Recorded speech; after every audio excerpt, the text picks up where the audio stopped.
A very good evening to you. Thanks for joining us today as we take you through all the exciting things happening in the world of sports. Greetings to you once again. I'm Yemi Adebayo. Always a delight to have you join us to talk sports in London. I'm Austin Okonakman. It's good to have you on the show. Yemi, good to see you once again. And what a story we are having at the Africa Cup of Nations. Yes, defending champions crashing out. Some teams you thought were favorites, they're out of the competition already. A lot of interesting things to talk about. And even as we speak, in England, of course, we have the EFL Cup currently going on. And, of course, the first Grand Slam of the year, that's in tennis, also currently going on. There's a lot to talk about. But this period, you know what we always love to start with. So let's take a pause, a breather. We'll come back and go into the Cup of Nations segment.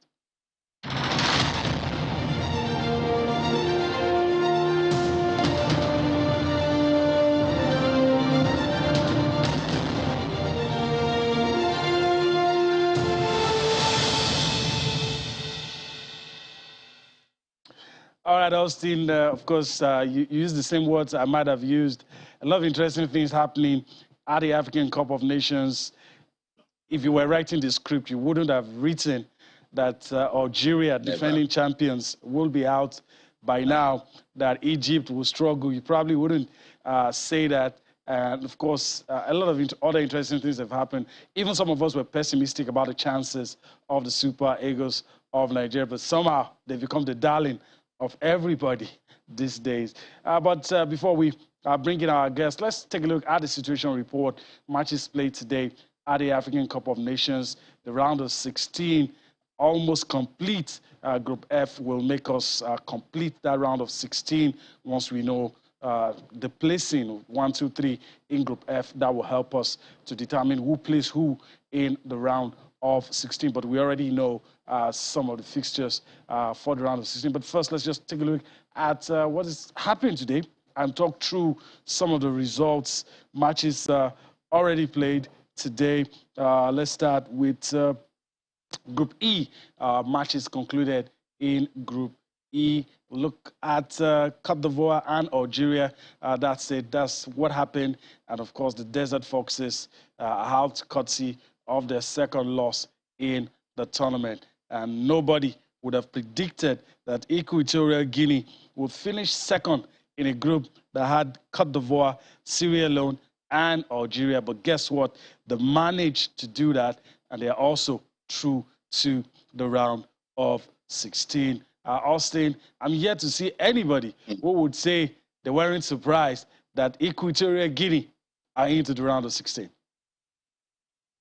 Yeah, it's been an AFCON of surprises, upsets. What a story. It validates my talk that the moment you think you know football, it will stun you. You know, that's what we've seen at the Africa Cup of Nations.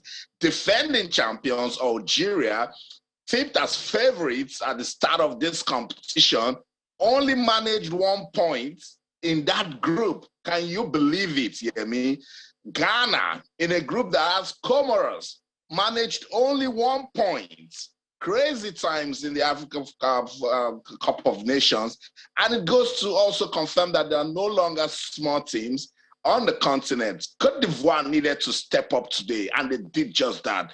Showed all the quality that they needed to show and taught the defending champions a very bitter lesson. And with this result, you can't take away your eyes from the elephants of Côte d'Ivoire now, because this sort of result boosts your confidence, reminds you of who you are, and then renews the mission. So good result for Côte d'Ivoire today, but Algeria, gracious goodness, they will need to get some time to heal from this one. Yes, they will. I mean, come to think of it, they didn't lose. I think they had a streak that was going on since 2018. They won the Arab Cup, and nobody would have predicted what has happened to us. I'm yet to understand it, but I guess there's somebody around who could help us understand all of this. Let's bring into the show tonight. It's been a while. We're happy to have him. Biola Kazeem joins us on the show tonight. Biola, greetings to you. Thanks for finding out time to be with us tonight. There's a lot of things we want to unpack, but first, thank you. Let's talk about Algeria. I want to get your thoughts. Thank you very much, Yemi. Great to be here. Austin, good to see you as well. It's been a minute. All right, guys. I mean, Algeria, it's really shocking. They went from champions, so to speak, to chumps in a matter of 3 games. They came into this tournament, obviously, as one of the favorites. They had been on a run of over 30 games prior to this tournament, unbeaten. A really, really good side. The manager, Jabel Belmadi, inherited a rabble of a team, say 2 years ago. Within a year, turned them to African champions. They looked indeed like one of the best teams in world football. In Egypt, they were excellent, played some really wonderful football. And I imagine all of the teams who had title ambitions would think that Algeria would be one of the teams to get past. But all of that didn't happen. First game against Sierra Leone, they were an absolute rabble. You know, they didn't get their acts together. And it looked like, well, a couple of more games. Equatorial Guinea was served up as well. And in one of the most shocking results ever in African Nations Cup history, they lost, you know, to Equatorial Guinea. And then started this game against Cote d'Ivoire, a must-win clash on the worst footing possible. Considered 2 quick goals. And from that point on, they had their backs to the wall. They had a mountain to climb. And they did not get anywhere close, you know, to achieving the result that they absolutely needed today. The Ivorians saved the best for last. They have also struggled a little bit in this competition. They haven't brought their A game to the table. But today, they caught a spark, went out Algeria, tore them apart, ended 3-1, could have been more. They created loads of chances. Bad decisions in the final by the Ivorians. This Sicily could have been a 5-0, 6-0 game, you know, against the Algerians. So it's been a Nations Cup of upsets, like Austin tagged it at the beginning of the show. We've seen some excellent results. And I think that this tournament has been a fantastic, I would say, testimony, you know, and an eloquent, in some way, expression of the fact that a 24-team AFCON is not such a bad idea. I was one of the critics of a 24-team AFCON because I thought it would be too expansive. We have too many teams who had no business being there. Oh boy, these guys have a business. Been an AFCON. We've seen Comoros beating Ghana. We've seen Equatorial Guinea beat Algeria. We've seen Zimbabwe as well, you know, stand up and fight. We've seen, who did we see the other day? Sierra Leone. Zimbabwe were out of the tournament. They beat Guinea. We've seen Sierra Leone. We've seen Gambia as well play some nice stuff. All of these guys have come to AFCON and they've shown that they indeed have a place in the top echelon of African football. It's been a fantastic tournament. We went through a spell where there weren't a lot of goals, but the last 2, 3, 4 days, it wasn't just about football. It's been drama, gripping drama. The whole world is talking about the pure, unadulterated chaos that is African Nations Cup, where you can have players who win millions of pounds every month, play against players who will be lucky to earn £100 a week, and they look like those guys with £100 a week are far better than the guys with millions of pounds. It's been a really, really good tournament. I've enjoyed myself, and I imagine there's a lot more drama in store for all of us, and we can't wait for all of these guys to serve them up. All right. Very interesting, as you said. Let me throw this one in before I pass the baton to Austin. We're going to be talking about Nigeria in a bit. But let's take a look at the situation in Group F. Let's attempt a situation report. It appears Mali, you know, taking their destiny in their own hands. The 2 goals up against Mauritania. And, of course, Gambia and Tunisia, it is still goalless. Before we start talking about Nigeria, Biola, your thoughts on this group against the backdrop that we're going to meet somebody from this group. I guess we're going to meet the third place team in this group as it stands now. That's the situation report on your screen. Are you surprised by what you have seen? It appears like Gambia will survive. Well, I mean, I wouldn't say I'm surprised. You know, I saw Gambia the other day against Mali. They weren't blown apart. They played some really decent stuff. And, you know, this Gambian team has some really decent players. You know, you will see Gambia and you think that they have about 4 or 5 players, you know, from the Syria, you know, and they're a decent team. They play some really decent stuff. And, you know, they are standing up to the counter against Tunisia. Of course, as a Nigerian, and looking back in history, you will in some sense prefer that Nigeria will play against Gambia. But if this AFCON has taught anyone any lesson, and indeed if you are paying attention, it will be that do not underrate any team at your peril. And so let Gambia and Tunisia battle it out. Whoever finishes third in that group, Nigeria will be more than happy, to get that team. We've won all 3 games. We are the only team at this competition who have 9 points on board. We've scored goals, multiple goals in all of our games. I think we've scored 6 goals now, in this tournament. We've shared the goals around as well. Our players are playing really well. Austin Eguavoen has returned, to a really familiar system of play, and the boys are reveling, in the newfound freedom that they have been given. So yes, we'll keep an eye on that group. But with what the Super Eagles have served up, it's that kind of situation where I wouldn't say you don't really care what happens. It's really a situation of whoever it is that wants to come take on the Super Eagles, they'll be welcome.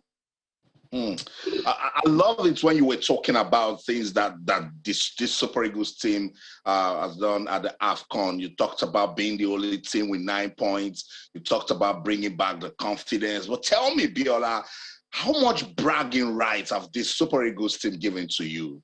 A lot. To be honest, a couple of months ago, under Gunnar Raw, it looked like the team had hit a dead end. It looked like, in some way, stasis are setting. The team couldn't. We played against CAR, Liberia, and Cape Verde. In Lagos, 3 games. We won only one of those games. We were beaten by CAR in Lagos. We've played some horrible stuff, in the last days of Gunnar Raw. And I don't think there was any Nigerian who looked at AFCON with Roy in charge with any confidence. I was, one of Raw's defenders up until he signed a new contract. I thought that after the last contract, he should have left. And I always felt like extending that contract was unnecessary. I thought his time here was done. But really, in my opinion, something broke in that team, in that 4-4 draw against Sierra Leone in Benin. From that game on, the team just never got the act together. I think that psychologically something broke. And what Austin Eguavoen has done is that he was given the job, with a short runway to AFCON. And I think he just quickly did something that was really, really sensible. He broke down all of the complications. With Raw, we started playing with 3 at the back, 5 in the middle. We had players like Moses Simon, who were natural wingers playing in wing-back positions. We had 3 midfielders, Oyeka, Ndidi, and Aribo, all, caught up in not knowing exactly what it is to do. Going forward, we're a bit narrow. Osimhen was always chasing, in some way, dead ends.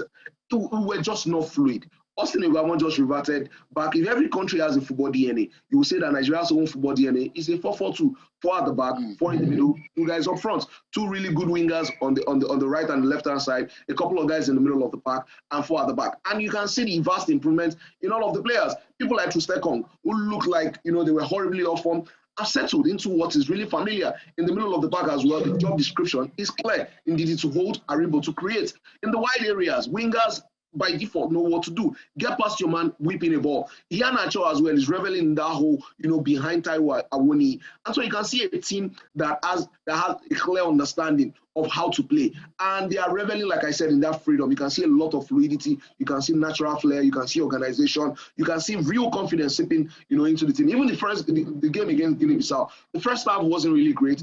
Second half, these boys came, went at it. It was our second string side, absolutely dominated, got a couple of goals. So a lot of credit has to go to Austin Eguavoen for quickly sorting out this team. It was like I would say, local balance, a hospital pass. This team that was given, because it was a broken team, but he has quickly gotten them together. Yeah. Even the loss of Osimhen and Igalo is like water off ducks back. This team has moved on, like they haven't missed anyone. So yes, I'm really happy, to be honest. This is my happiest in a long time as far as the Super Eagles is concerned. But we haven't won anything yet. We've only won 3 games. The nature of tournament football is that you have to win. Well, not win all your games, but you need to get past the group phase. Once you do that, you need to win the rest of your games. If not, you are going home. So I think that the mandate is clear to this team. They've done a decent job so far, but all of that will come to nothing. For instance, God forbid, they get knocked out in the second round. No, I know. I don't even want to talk about that, Biola, because it will be an anticlimax. But I love everything you're saying. These are good times for football in Nigeria. I was telling someone that, in fact, the absence of Victor Osimhen is a blessing in disguise. Nigeria scored 6 goals from 6 different players. Absolutely. And the team getting better match after match. You know what, Biola, hold your thoughts. Let's listen to Super Eagles players, Peter Olanka, and man of the moment, Victor Moses, and then the man who is creating magic, Coach Austin Eguavoen. We'll be right back. We are playing it step by step. We are taking the game step by step, and now we are in the knockout stage. Then we need to take it more serious right now. Actually, I don't think we have a pressure. We are a group that believe in ourselves. and I believe there is no pressure. We just need to take things step by step. Actually, we don't have any favorite team. We just believe anything that comes our way, we just do our best to win. Yeah, we said before the game, this is when the tournament starts now. So, yeah, no, very good. I think we have to focus on our own game. I think every game we're improving. And today as well, there were some things we could do better. So we're just going to focus on ourselves and take each game by game and try and improve. We're going to know our opponents. We're going to tactics, because we have to know our opponents first. We're going to tactics and how we want to play. And then to finish up this section, we're going to penalty shootouts. We have to prepare for penalties as well, because anything can happen. Yeah, they give us a lot of motivation. If you have people behind you, which means cheering for you to go, why not? I mean, and we don't want to disappoint them, because from day one we've been very, we've been feeling at home. So we try, when we see people behind us, it gives a lot of motivation. So that's it. Super Eagles of Nigeria moving on after finishing in grand style in the group stage. Biola, I love what Moses Simon, Trust Ekong, and Peter Olayinka said. They're talking about belief, talking about confidence. How important are those values going into the round of 16? They are very important values, particularly because from the round of 16, the consequence of playing badly or losing is to come home. There's absolutely no margin of error. You've got to win. And like I said to people, it's important for the boys to be grounded in knowing that they haven't won the tournament yet. But it's also important to have a sense of entitlement towards the title, to have a sense of expectation, to feel the responsibility to go on and win. It's all well and good to say, oh, we haven't won yet, we'll take each game at a time. But if you don't expect to win, if you don't believe that you are entitled to win, in some sense, you can sell yourself short sometimes. So I like to hear some fighting words from players who are saying things like, we want to win, we want to go the whole hog, because you need to have that confidence, like I said. And this team are not just, talking the talk. You see how they play, they are a really confident side. They are playing in a way that we've all believed that they could play, but they haven't in a long time. In some way, Guavon has been able to unlock, all of that part of them.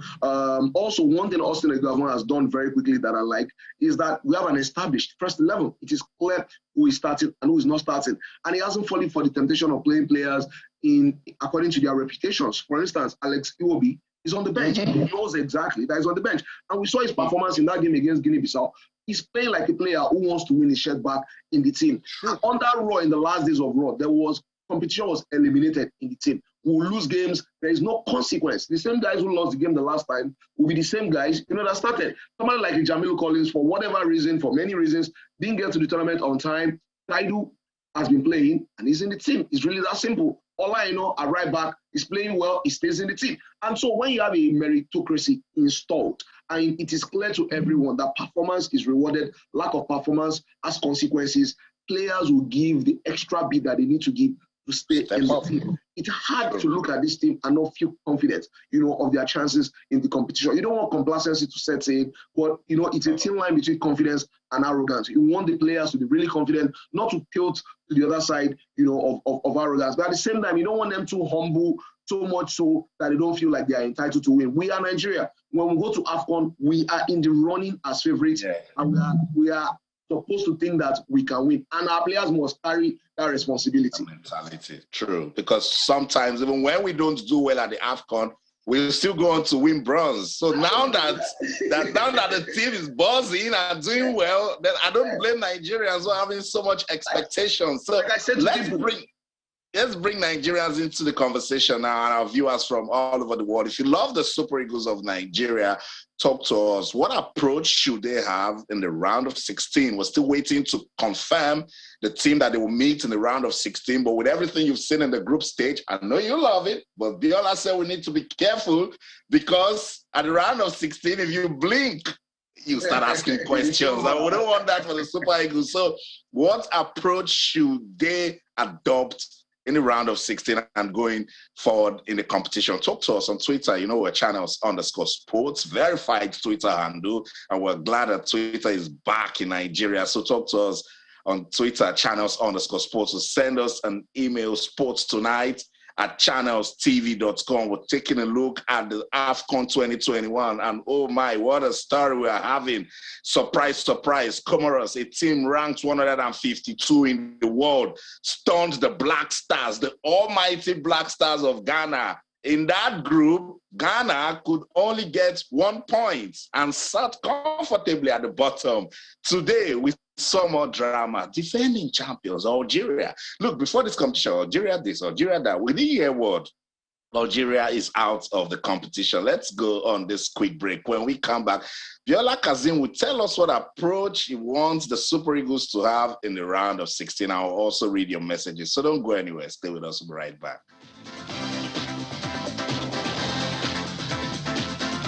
Right. Welcome back, Sports Tonight on Channel 10.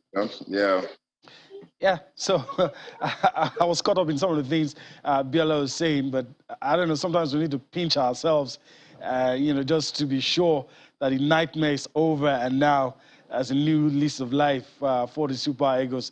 I'm yet to see anybody who has any negative comments about the Super Eagles. And it scares me sometimes. I have to be honest. Everybody thinks we're going to do well, and I hope it turns out like that. But guys, before we continue with the talk about Super Eagles, let's do something about the group. Let's show how it all ended. And somehow, not that we're gloating, but of course, just in case you didn't know, let's allow our viewers. It's okay to gloat. Let's allow our viewers see how it all ended in Group D. After 3 matches, a group that had the Pharaohs of Egypt also had the Super Eagles of Nigeria. But this is how it ended. The Super Eagles of Nigeria topping that group, winning all the matches in that group and ending with 9 points. Very important to say. So Nigeria qualifies, Egypt qualifies, Sudan and Guinea-Bissau out of the tournament. And that's how it ended for the Super Eagles. Very interesting. Let me go to Biola quickly before we flip it and talk about Egypt. Biola, we've done the most, some would say the most difficult part of the job, but now we've lost the elements of surprise. Even Nigerian fans were pessimistic about the Super Eagles, but now the ratings high. There's nowhere to hide. So, like Austin said, how do you manage that situation, knowing that you're a tall tree and the cutlass, the axe will be coming for you? So, what do you do? Do you still do the same thing? Do you try to adapt to your opponents? What do you do? Well, when you play at AFCON, the Super Eagles of Nigeria, it is clear you are the favorites. No matter how badly we are playing, even at tournaments where we haven't started this, we'll always be one of we've had the highest number of podium finishes. In African football at AFCON history, a lot of our bronzes. If we converted just half of our bronzes, to gold medals, we will have won AFCON more than any other team. So the expectation must always be there. What do we do? I think that we just have to do exactly what it is that we're doing. You can see a team, like I said, that has been unleashed.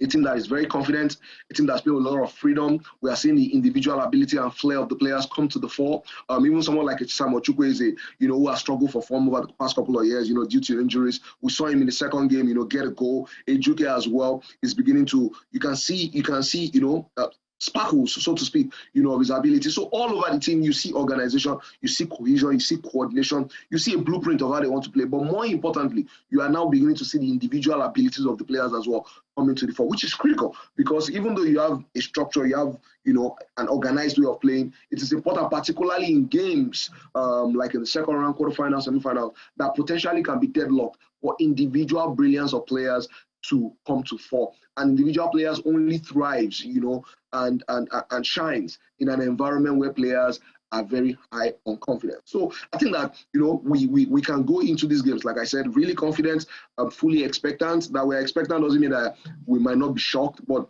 I don't subscribe to the school of thought where Nigerians should manage their expectations when we go to competitions like AFCON. I think that we should go there boisterous in our expectation that the team should win. And like I always say, anybody playing for the Super Eagles in Africa must carry the responsibility of the expectation that the Super Eagles will go into every game against any team in Africa fully expecting to win. Can we lose? Yes. but we should expect to win. And I expect that in the second round, these guys will play, like I said, exactly how they have played. I don't envisage Austin Eguavoen, changing too much in this team. I imagine that the same first 11 that played the first two games, probably the same first 11 that he will deploy, and loads of options, on the bench in case he needs to call in the cavalry, so to speak. All right. Any potential Achilles heel? Because there has to be. Whoever is going to be our opponents will look for it. So, not that we're trying to review whatever, but as a fan, patriotism aside, what do you think could be or is known to you as the Achilles heel of the Super Eagles? I mean, as far as I'm concerned, I think our backline doesn't necessarily give me a cause for concern, but there are certain elements in there that normally should trigger, in some level, in some sense, some level of anxiety. For instance, our back four is an all-new, back four. These guys have hardly played before this tournament together as a back four. Umero typically has been on the bench for Leon Balogun. Trustekong has played sometimes as captain. Ola typically has been on the bench as well. We had reverted to a three at the back. And when fit, a lot of times, Shehu Abdullahi or even Awaziem, plays ahead of him. Zaidu as well at the back. He came in with a lot of, with a big reputation, so to speak. But, Raw had preferred, Jamil Collins. And Maduka in goal on a couple of occasions, you get the feeling that maybe there's still some jitters in there. Understandable. The young man is 22, playing at his first major tournament, butterflies in the belly, nerves dangling, all of these things, happen. We've seen an experienced goalkeeper, for instance, like Onana, who has been there, done that, drop a kalanga and look, quite shaky in his first couple of games, for Cameroon. So at the back, you get the feeling that, and on occasion, in the games that we have played against Sudan, even against Guinea-Bissau, we've seen these guys have a go at our defense, and we haven't looked rock solid, So in some sense, like I said, it's not so much for worry, but more of anxiety, and you believing that the team is working really hard for the back four to have a certain level of, because familiarity helps. Because the back four is the foundation of a team. Familiarity helps a lot. So you're hoping that as they play more games, they will understand each other a lot more, have a sixth sense of where the next person is, things like keep it offside, setting up offside positions against opponents. All of these things typically come from playing regularly and being familiar with each other. And I think that's one of the reasons why Austin, in a large sense, has the first two games at least, played, the same back four, resisted the temptation to change, because as you go into the tournament, all of these things will matter. So at defense, I wouldn't go, like I said, as far as say question marks or I'm concerned or I'm worried, but just slightly anxious, because as we go deep in the competition, start to play better teams, start to play teams who study you harder, because the consequences right now, are getting more and more in some way heavier. So we'll wait to see. But going forward, we had an excellent team in the middle of the park. Wilfred, understated, but always putting up a stellar performance. Joe Aribo has been an absolute revelation in this tournament. And in the wide areas, Moses Simon, obviously, as far as I'm concerned, the running for MVP of this tournament. And there's a nice little battle going on, on the right-hand side between Samuel Chukwueze and Ejuke. And it's always good to have two young men go at each other in terms of competition to see. Samuel Chukwueze knows that if he doesn't play well, Ejuke will come in. And Ejuke knows that when he comes in, he has an opportunity to play well so that he can start. So you have that little rivalry going on. Taiwo Awoniyi, I like what he has brought to us. He can play well with his back to goal. He's running the channels off the shoulders of the centre backs, the right and the left. Iheanacho is reveling in that pocket of space, just in front of the defense and, just behind, the midfield. And like I said, Joe Aribo is moving the ball nicely. So I'm intricate passing. Going forward, I don't have a lot of concerns. At the back, like anxiety. All right. So I love it. I love what's going on. I was just saying that I love what's going on with the Super Eagles. And I also love that I share the same name with the interim manager. So I hear a lot of Austin these days, and I just know that I feel so you're not our coach. So it's a really good way. You wanted to say something about Egypt, Carlos Queiroz. Is he saying anything? Yeah, probably just listening to him. Of course, they salvage some pride, able to qualify. But of course, they've been brought down low, especially after losing to Nigeria. But yes, Carlos Queiroz, of course, speaking after his team were able to qualify for the next round. And I feel that Egypt deserves to win this game without any doubts. Number of opportunities that we build up during the game, the football that we play. If you check the results in this competition, 98% of the results, 96% of the results are very tight results, only or draws or one goal difference. So this showed that this competition is tough. But I will say very clear, if I'll be able to win all the games 1-0 until the end, I'll be very, very happy. I don't mind with that. Well, he doesn't mind. He's been told after that, I mean, of course, one of the deliverables is that that team has to get to the semi-finals, and he knew what was going to happen. If he didn't do that, probably would have lost his job. So he would like any victory, even if it's a 1-0 victory.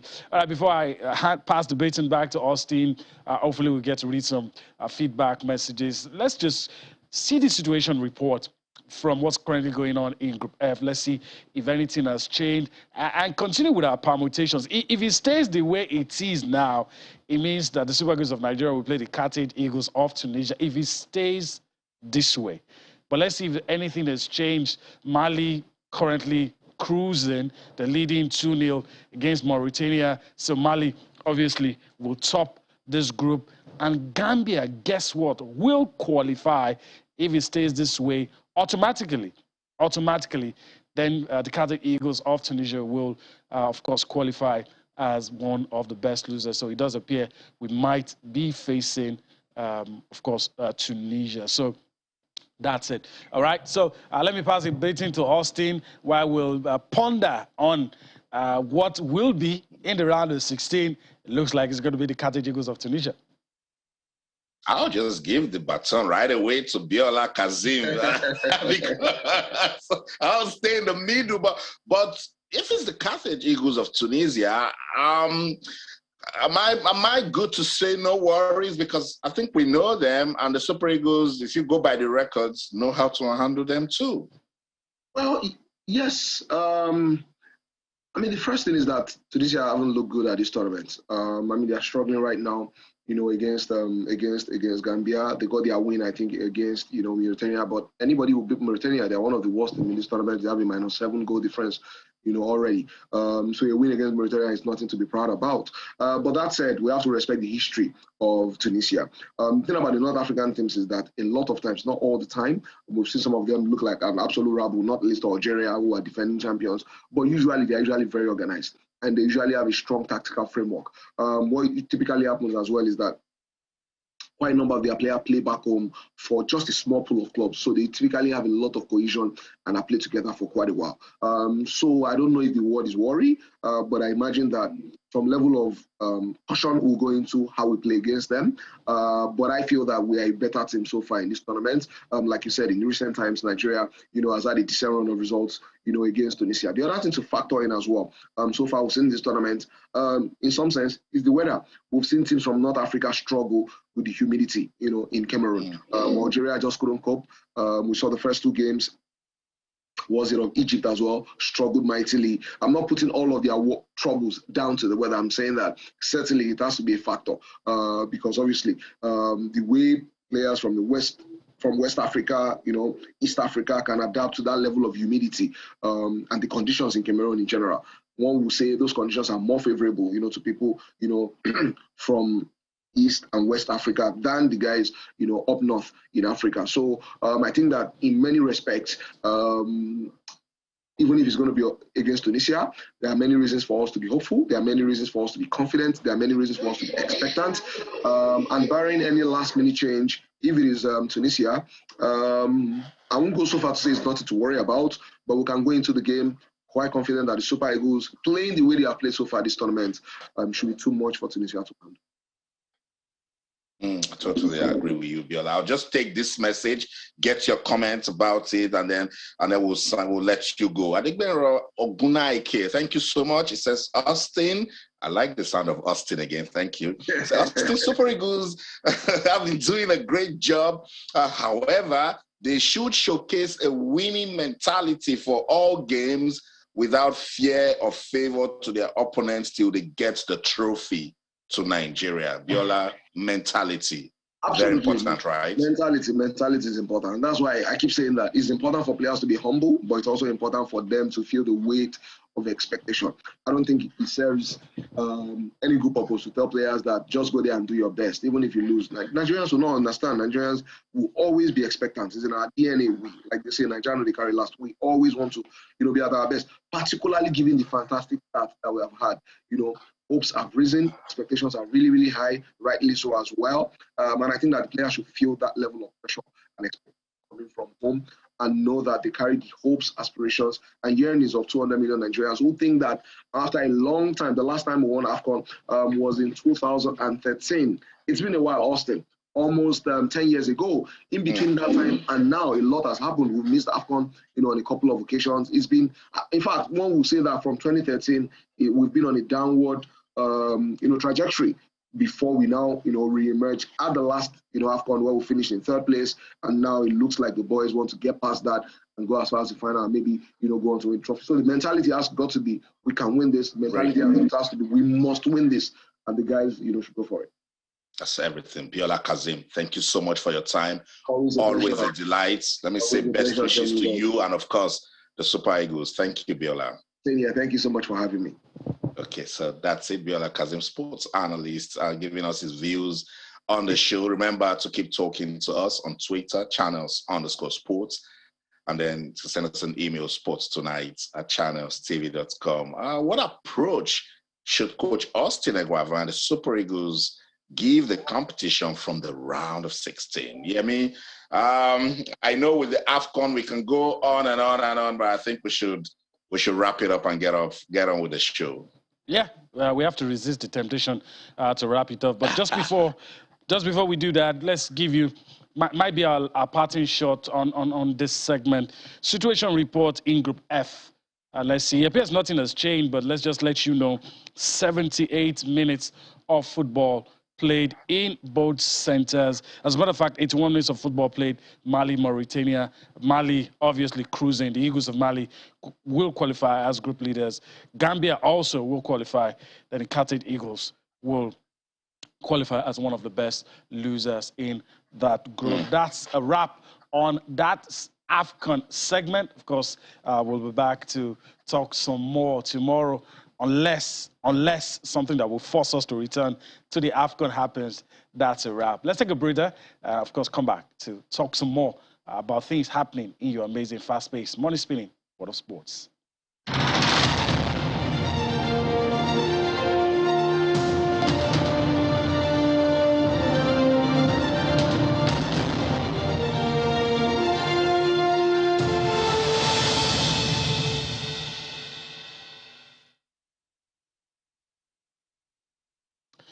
All right, that's it, Austin. Let's come home now.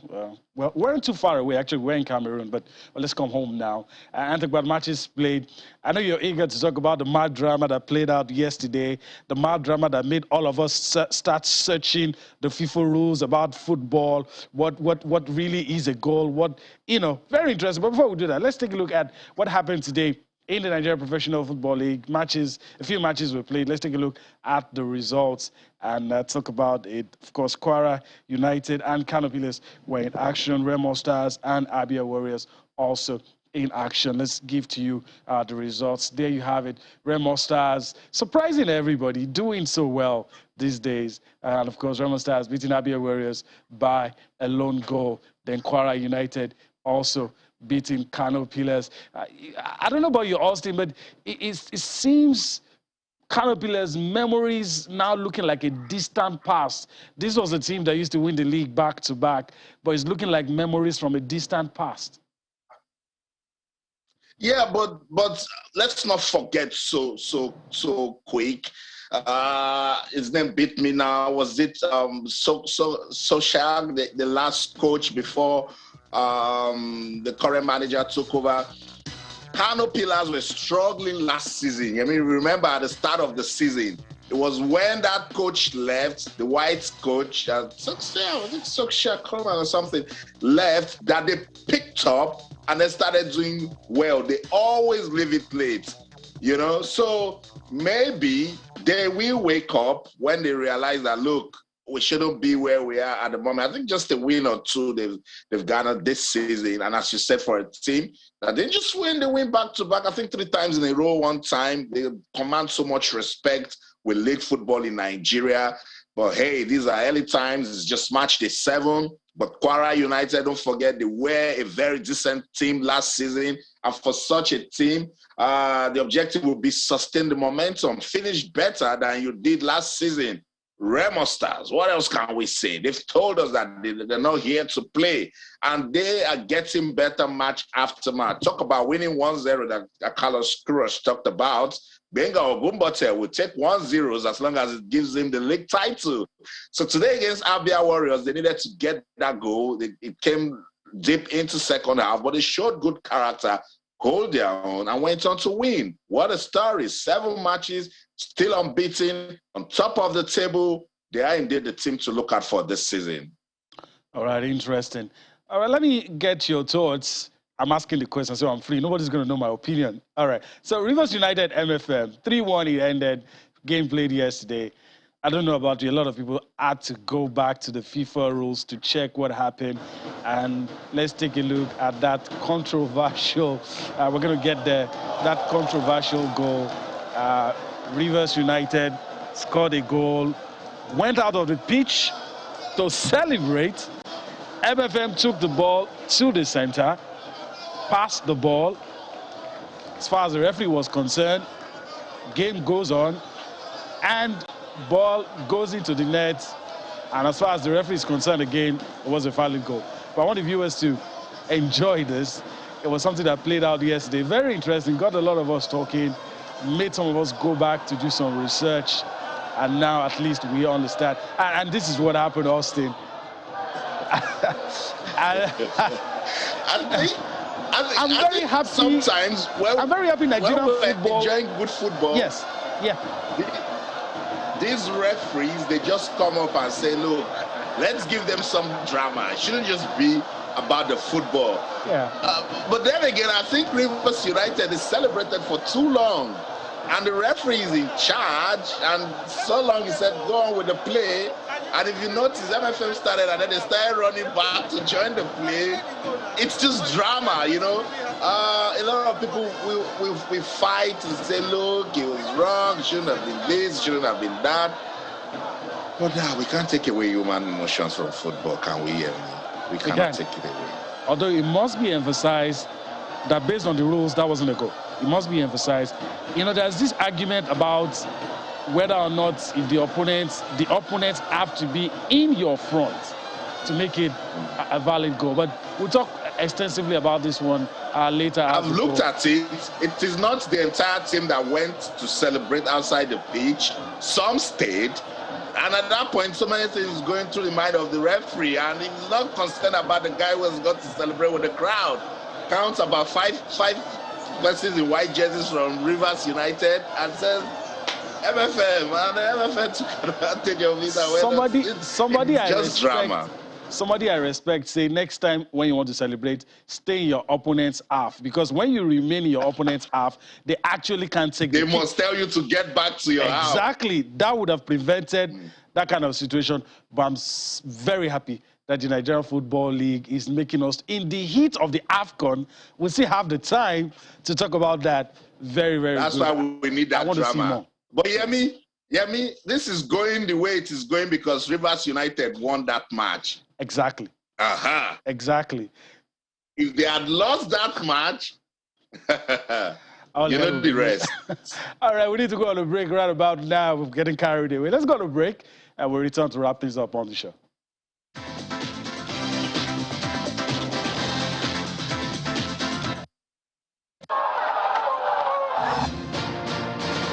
Breaking story this hour. Then to the Situation Room. Gentlemen, let's get to it. We know just how important it is to give you well-informed conversations with those making the news. There's nothing like regional security. I have a lot in mind. I know too much. The police do not believe that you have any right once you are in the police station. Sunrise Daily, every weekday from 7 a.m. to 9 a.m. only on Channels Television.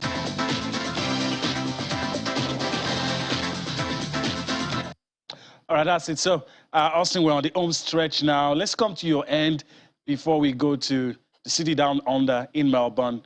Arsenal, Liverpool. A lot of things have been said about this game that will make you laugh on Twitter. Arsenal has been accused of doing so many things. I feel some of these things are unfair, but maybe because I love the club, so I don't know. But situation reports, Liverpool leading by a goal last time I checked. Yeah, still Liverpool 1, Arsenal 0. Diogo Jota with that goal in the 19th minute with an assist from Trent Alexander-Arnold. The Gunners, a lot of bans just before this game, you know, in England, people were saying, of course, not fans of Arsenal, that are they sure they have up to 11 players to execute the match, you know, that since they are the baby of the FA, they will consider them and postpone the game to December, you know. So, but Arsenal, I thought they were very, very good in the first leg. It will be disappointing if they don't put up a fight in the second half to try to get something out of this one. I know a lot of people who are already pleased with the way the Gunners have played this season. If they can make it to the final of the EFL Cup, it will be good for their campaign. All right, so let's go to Melbourne now and talk about the first Grand Slam of the year. And of course, Britain's Emma Raducanu, she's out. She's had a lot of issues after winning the US Open. It doesn't come as a surprise. She lost to Danka Kovinic. She lost in that game 6-4, 4-6, 6-3. She put up a fight, it must be said. Some said maybe success came too early for her. I don't know. But after winning the US Open, it's been struggles. But of course, the talent is there. Of course, the talent is there. Otherwise, she won't be a Grand Slam champion. I mean, look, when you win, you're expected to keep winning. It gets difficult, you know. And that's why it's very important to sustain the momentum, to keep the winning mentality. You said it, she's been struggling, and I know it's because of the media frenzy, the mentions. Don't also forget COVID-19, mental health issue. No disrespect to the opponent she lost to. When you play the champ, you must think like the champ. You get what I'm saying? So yeah. Anybody that meets the champ wants to be the champ so that you can actually get your campaign on the way. And that's what happened to Emma Raducanu. She'll learn from it. She'll bounce back. She's still young. And these are the times to actually prove that you're not just a one-time wonder. That's a wrap on the show. We do hope that you've enjoyed everything we've been able to do from the city of Lagos right here in Nigeria. I'm Yemi Adebayo. Bye-bye now. Always a delight to have you join us to talk sports. Let's do this again tomorrow. Till then, in London, I'm Austin Okonakpan. And in everything you do, remember to keep talking sports. Bye for now.